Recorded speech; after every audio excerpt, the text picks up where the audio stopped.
know if y'all can see this or not, but there's a bench right up through there. Coming down off the side of that bench, there's this trail.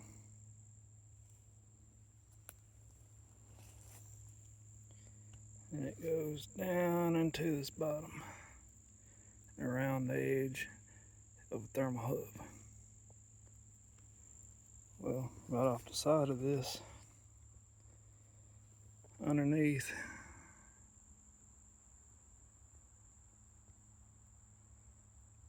a good canopy, you got a bed right there, single bed. If you look behind it, it's blow down, really thick. You can't see nothing through there. If you come on over this bed, now you can tell this bed ain't been used. I'd say it lasts at least a couple days or so. If you look right here, you got a little mushroom sprouted up. But if you get down in here, look around, see if we can find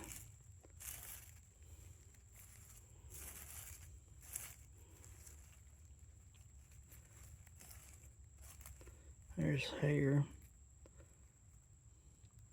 right there. I don't know if y'all can see that or not. There's deer hair.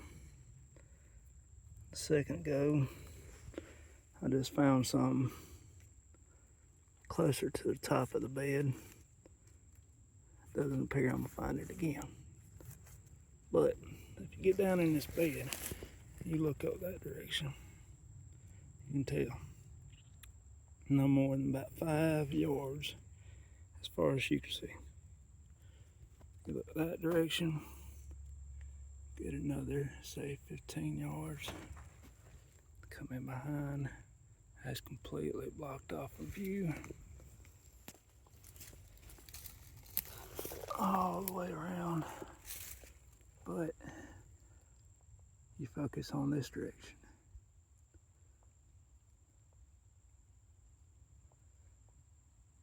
Now, give yourself a little bit of imagination. I say, once the leaves start falling, a deer could sit right here and watch that whole ridge line in that bottom. And I know y'all can't see it that good through here, but all the way up to there, he could see.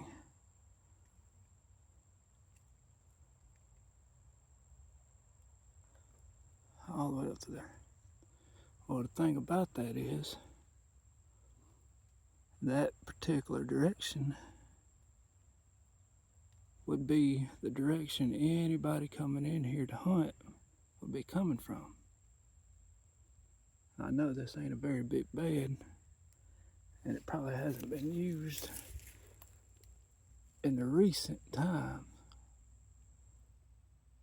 but areas like this, or areas you want to pay attention to, because this is an area where a buck would hunker down in here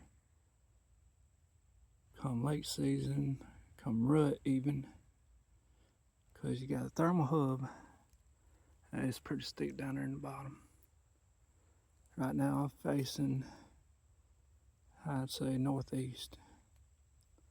Well, during the later season, in my experience, your wind's gonna be coming out of the northwest, west, which would be that direction, which would be coming directly to his back. And he can't see over that ridge, but he can smell anything that's liable to come up behind him. So he could sit here and watch you come along top of that ridge, settle up right there on that bench. The whole time, he's just sitting there watching you. There's a lot of white oaks and forage down here in the bottom. Does will be taking travel routes on the bottom of the side of that thermal. So we can sit here, say early morning, that thermal rise comes up, it's gonna hit him right in the face. He'll be able to smell anything that's down there in the bottom. Have the wind coming to his back, smell anything that comes up behind him, and sit here and watch anything that comes along that ridge line. So this is an area I'll be marking to do a little bit further planning on, maybe even set a camera up. Anyway, that's the things I'm gonna look for when I'm looking at bedding areas and what I might perceive as a buck versus a doe bedding area. And a lot of people will consider a buck bedding area, if you find a buck bed, you're gonna see rubs everywhere. But that's not necessarily the case. Some of these older bucks have learned that they may need to cover their tracks. So I'll get in a position like this. If I was walk along just the other side of that ridge, just I say 15 yards, I could walk down this ridge line right down through here, past this buck by and never see him. All the while, he could be watching me the whole time. Anyway, y'all give me a like and a follow. This year I'm gonna be putting out more content.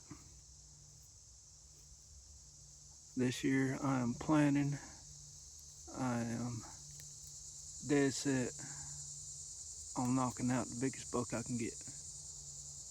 Y'all help me out here.